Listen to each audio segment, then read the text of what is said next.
My name is Cassie Moore. I'm 30 years old, a senior financial auditor, and for the last decade, I've been the invisible glue holding a crumbling dynasty together.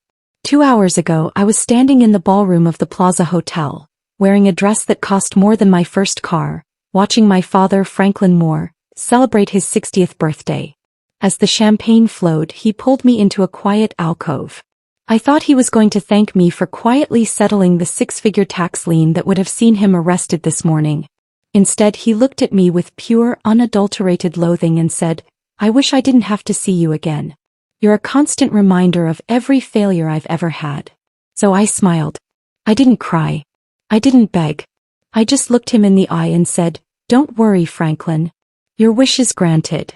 From the middle of that gala, I sent a single email that terminated my power of attorney, canceled the payment for the very steak he was eating, and triggered a full-scale liquidation of every asset I've spent 10 years protecting.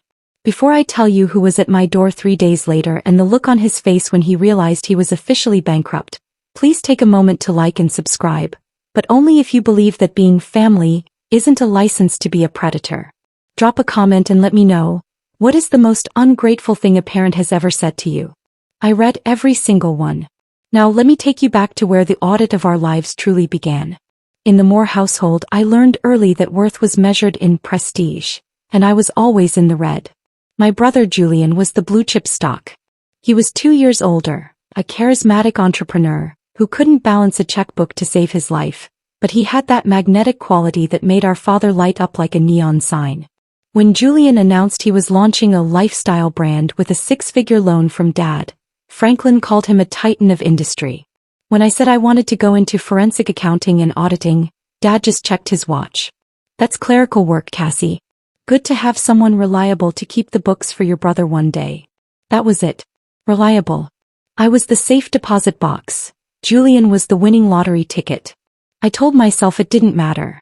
I buried myself in spreadsheets, became a shark in the boardroom and earned my CPA by age 24. I spent my nights fixing the accounting errors Julian made in his business so Dad wouldn't find out his favorite son was a fraud. The day I was promoted to senior auditor at a top 4 firm should have been my victory lap. My parents didn't even show up to the celebratory dinner. "Sorry, honey," my father texted 4 hours later. Julian had a crisis with a supplier. We had to fly out to help him negotiate. "You're stable, you understand." No flowers, no phone call, just a text message while I sat alone at a table for 4. Compare that to the Investors Gala Dad threw for Julian 3 months earlier, where he spent $50,000 to celebrate a company that hadn't made a single cent in profit. In the auditing world, we talk about subsequent events, those occurrences that happen after the balance sheet date but before the report is issued, which provide the final, devastating context for the entire financial year. When Franklin whispered that he wished he never had to see me again, he didn't realize he had just triggered the ultimate subsequent event. I didn't flinch.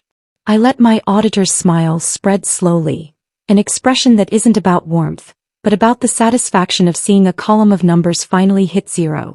"Don't worry, Franklin," I replied, my voice as cool as a bank vault. "I've already made sure you'll never have to look at me again." I stepped out of the alcove and walked toward the stage. The ballroom was a sea of black ties and silk gowns, a room full of people who believed the Moore family was a blue-chip investment. My heels clicked against the marble with a rhythmic surgical precision, 80 beats per minute. I could feel Franklin's eyes on my back, likely assuming I was going to give a tearful, desperate toast to beg for his approval. He was wrong. I wasn't there to give a toast. I was there to deliver a final report. I reached the podium and tapped the microphone. The room fell silent, the chatter dying down as the unsuccessful daughter took center stage. I looked at the legal folder in my hands, the textured paper holding the power to liquidate 10 years of lies. "Tonight is about legacies," I began, my voice amplified and steady. "My father often says that Julian is the future of this family, and that I am merely the reliable witness to their success. So, as a birthday gift, I've decided to be exactly that. I am releasing my final audit of the Moore estate, effective immediately." I opened the folder. I didn't look at the crowd. I looked directly at Franklin, who was now standing frozen with a champagne flute halfway to his lips. "I have officially terminated my management of all family accounts.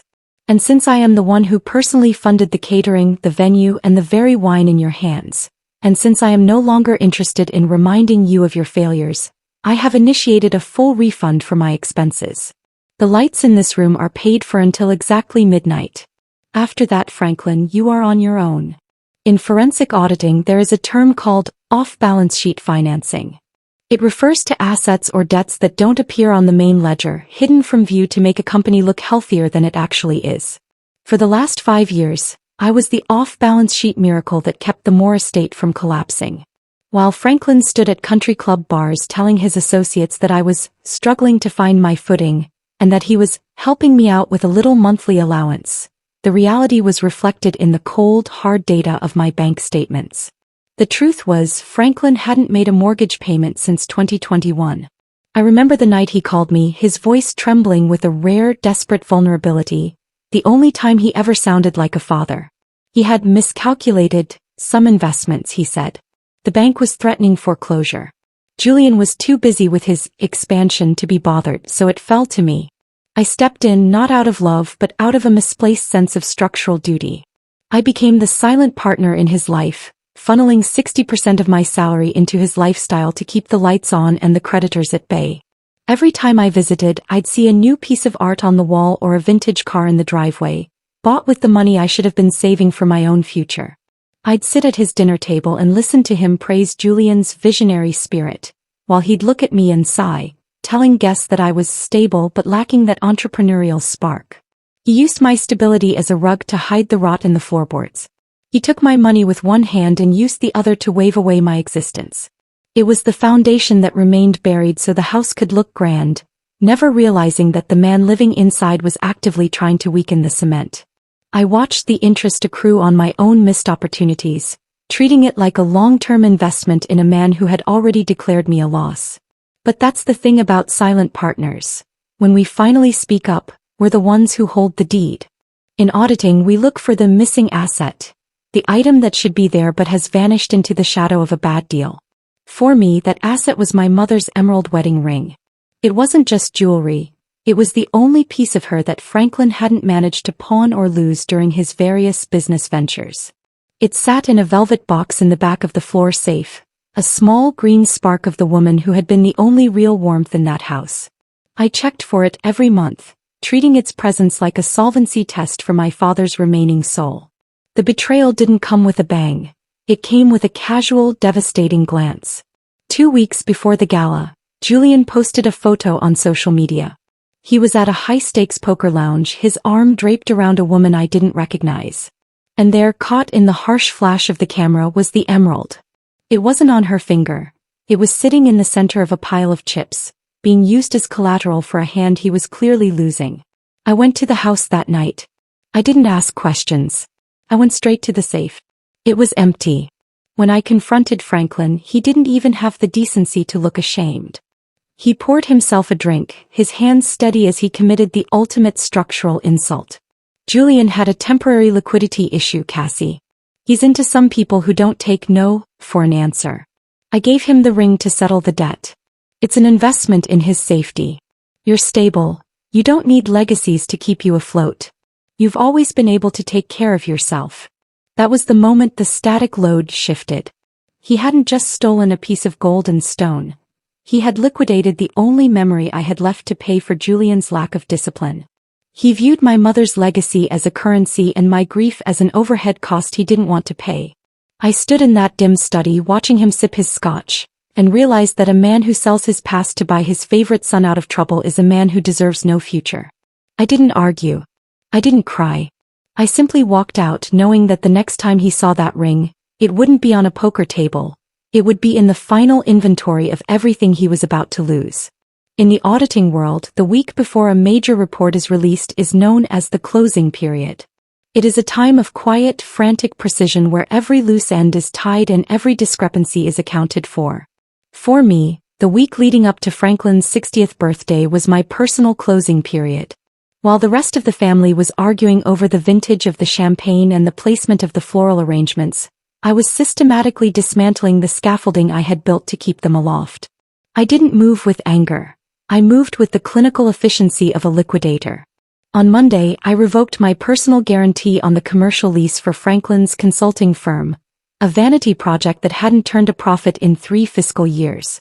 On Tuesday, I logged into the portal for his premium health insurance and shifted the payment method from my private account back to his empty business one. I watched the status change to pending cancellation with a steady rhythmic pulse. By Wednesday, I had withdrawn my name as the secondary cardholder and guarantor for Julian's corporate credit line, effectively capping his ability to spend money that wasn't his. It was a surgical strike.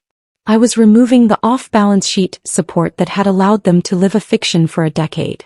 Each click of a mouse felt like a stitch being removed from a wound that had never been allowed to heal.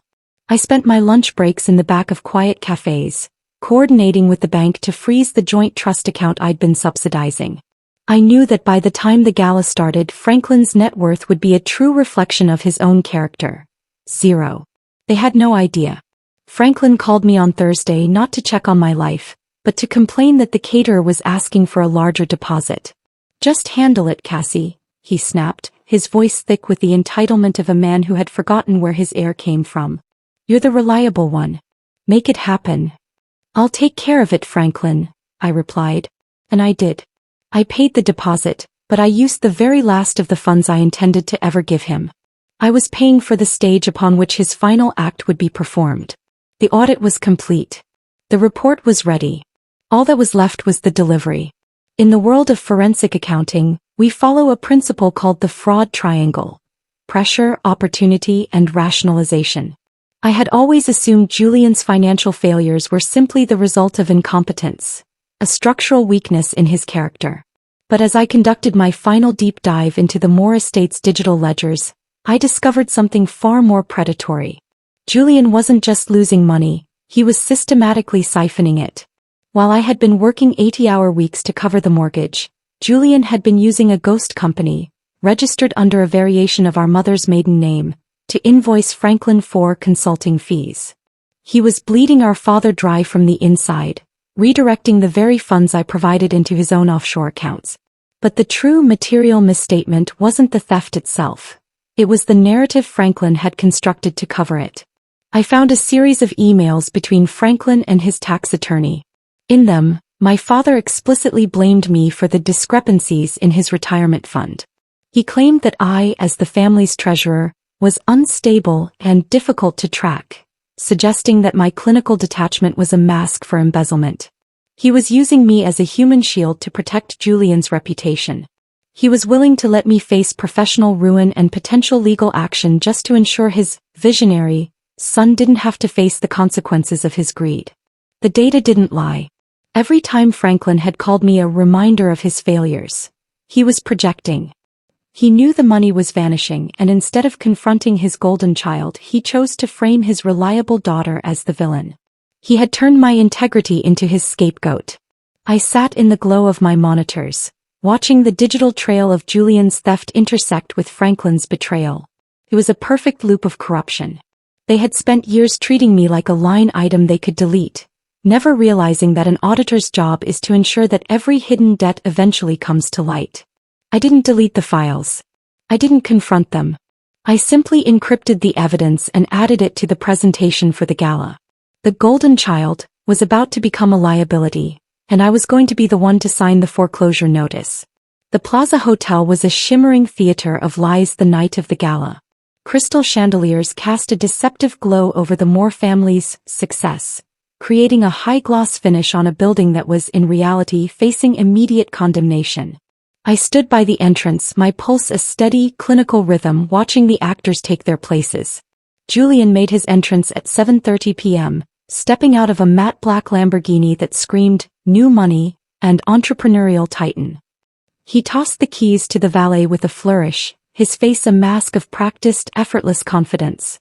Only I knew that the car was a 24-hour rental, paid for with a credit card that was currently over its limit, and that the key was essentially a prop in a play that was about to be cancelled. He walked through the ballroom, clapping associates on the back and speaking loudly about his latest merger, unaware that his primary source of liquidity, the sister he ignored, had already closed the vault. Franklin was in his element, holding a glass of vintage scotch and holding court near the stage. He looked at Julian with a pride so intense it was almost religious. When he glanced at me, his expression curdled into that familiar look of weary tolerance. "Try to look a little more festive, Cassie," he muttered as he passed. "You're dampening the mood of your brother's celebration." The performance hit its first snag when the head of the catering team, a man named Henri, approached me with a tablet in hand and a deep furrow in his brow. "Ms. Moore," he whispered, stepping away from the music. "The primary card on file for the final balance was declined. It says insufficient funds. We cannot begin the formal dinner service until the remaining $50,000 is settled." I looked over at Franklin, who was laughing at one of Julian's jokes, and then back at the tablet. In the past, this is where I would have sighed, opened my personal banking app and quietly authorized the transfer to save the family name. I would have been the reliable one. But tonight I was just an auditor observing a bankruptcy. "I'm sorry, Henri," I said, my voice as smooth and final as a closing statement. "I am no longer the guarantor for this account. If there is a payment issue, you'll need to speak directly with the man of the hour." I gestured toward Franklin. The stage was set, the audience was waiting, and for the first time in 10 years, I wasn't the one paying for the curtain to rise. The ballroom fell into a hush as Franklin climbed the small steps to the stage, a glass of expensive crystal shimmering in his hand. He looked every bit the successful patriarch, the light catching the silver at his temples and the smug satisfaction on his face. He didn't look at the catering manager pacing nervously by the kitchen doors, nor did he look at me standing in the shadows of the velvet curtains. His eyes were locked on Julian, who sat at the front table like a prince awaiting his coronation. "They say a man's legacy is built on the strength of his children," Franklin began, his voice booming with a rehearsed warmth. "And looking at Julian, I know my legacy is in the best of hands. While others in this family have been content to play it safe, to hide behind spreadsheets and reliable clerical work, Julian has the vision of a titan. He is the one who stepped up when the Moore estate faced its toughest year. He is the one who has truly saved this family."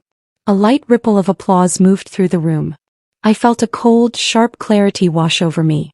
Franklin wasn't just lying. He was actively rewriting history to suit his favorite fiction. He took a sip of the scotch I had bought him and turned his gaze toward me, his smile sharpening into something jagged and condescending. "And then there's Cassie," he said, the toast turning into a public autopsy of my character. "Bless her heart, she's the steady one. But stability is often just another word for a lack of ambition. She spent her life managing the small details because she lacks the courage to build something grand. I hope that one day, Cassie, you'll learn from your brother what it means to actually contribute to a name like Moore instead of just counting the pennies." The room chuckled, a soft, polite sound that felt like a series of small, structural insults. Franklin raised his glass higher, his face flushed with the power of the spotlight. "To Julian, the son who carries the weight and the future of everything we've built." He didn't notice that the pennies he mocked were the only things keeping the chandelier above him lit. He didn't see the legal folder I was now gripping, its edges sharp as a blade. He had just finished building his own gallows and all I had to do was pull the lever. I didn't wait for the applause to die down. As Franklin stepped back, basking in the warmth of a room he could no longer afford, I walked onto the stage. The unambitious daughter, the clerical worker, was stepping into the light. I didn't need a glass of scotch or a rehearsed speech. I had something far more potent: the truth. "Franklin is right about one thing," I said, my voice cutting through the room with the clinical authority of a judge delivering a sentence. "Legacies are built on strength. But they are also built on transparency. And since my father has spent tonight discussing my lack of contribution, I think it's only fair that we look at the actual numbers." I signaled the technician at the back of the room. I had already overridden the gala's tribute slideshow. The screen behind me, which had been looping photos of Julian looking visionary on yachts, flickered and changed. It didn't show a childhood memory. It showed a bank statement. "This," I told the stunned crowd, "is the Moore estate's current liquidity. Or rather, the lack of it." I tapped the screen as the projection transitioned into a flow chart. Over the last 3 years, Julian has siphoned over $400,000 into a shell company called Evergreen Consulting. My father knew about this. In fact, he helped conceal it by telling his attorneys that I was the one responsible for the missing funds. The room went deathly silent. Franklin's face turned a shade of gray that matched the silver in his hair. Julian stood up, his face contorted in a mix of panic and rage. Cassie, turn that off. You're insane. I'm an auditor, Julian, I replied, my pulse a steady, unwavering 80 beats per minute. And the audit is final. I flipped to the last slide. This is the invoice for tonight's gala. It declined 10 minutes ago. My father is officially bankrupt and Julian's success is a house of cards built on embezzlement. As of this moment, I have withdrawn my personal guarantee from Evermore asset. The bank has already been notified. I looked at my father, whose hand was shaking so violently his glass shattered on the stage. The reliable daughter was gone. The ledger was closed. The silence that followed the collapse of the Moore facade was absolute, a void where a reputation used to be. The guests were no longer dinner party attendees. They were witnesses to a crime scene. As the technician cut the feed, leaving the room bathed in a cold, unforgiving fluorescent light, I stepped off the stage. I didn't feel the rush of adrenaline I usually felt after a successful audit. I felt the profound, heavy peace of a closed file. I was halfway to the exit when I felt a hand catch my sleeve. I turned to find Franklin. The man who had entered the room as a titan now looked like a ghost of himself, his expensive tuxedo suddenly appearing 3 sizes too large. His face was a map of desperation, the arrogance stripped away to reveal the hollow core beneath. Cassie, please, he rasped, his voice barely a whisper above the murmurs of the crowd. You can't do this. The bank. They'll take everything. Julian. He's in trouble, real trouble. Just one last transfer. Just enough to bridge the gap until we figure this out. You're the only one who can fix this. You're the reliable one. I looked down at his hand on my arm, then back up at the man who had traded my mother's legacy for a gambling debt. The reliable daughter he had spent a decade insulting was suddenly his only lifeline. It was a classic liquidity trap, but I was no longer interested in providing the bailout. You're right, Franklin, I said, my voice steady, devoid of the anger he was expecting. I have always been the one to fix your mistakes. I've spent 10 years being the foundation for a house you didn't want me in. But tonight I'm finally listening to the client's request. I gently pried his fingers from my sleeve. 2 hours ago you told me that you wished you never had to see me again because I was a reminder of your failures. I'm an auditor, Franklin. I don't argue with the data. I simply report it. Your wish is the only debt of yours I'm willing to pay in full. I didn't wait for his response. I didn't look back at Julian, who was being cornered by the catering manager, or at the ruins of the Moore name. I walked out of the plaza, the cool night air hitting my face like a fresh start. The debt was paid. The audit was over. And for the first time in my life, my balance sheet was perfectly, beautifully clear. If you believe that self-respect is worth more than a toxic family's approval, hit that like button and subscribe to the channel. I'm finally free. Thank you for listening. See you in the next one.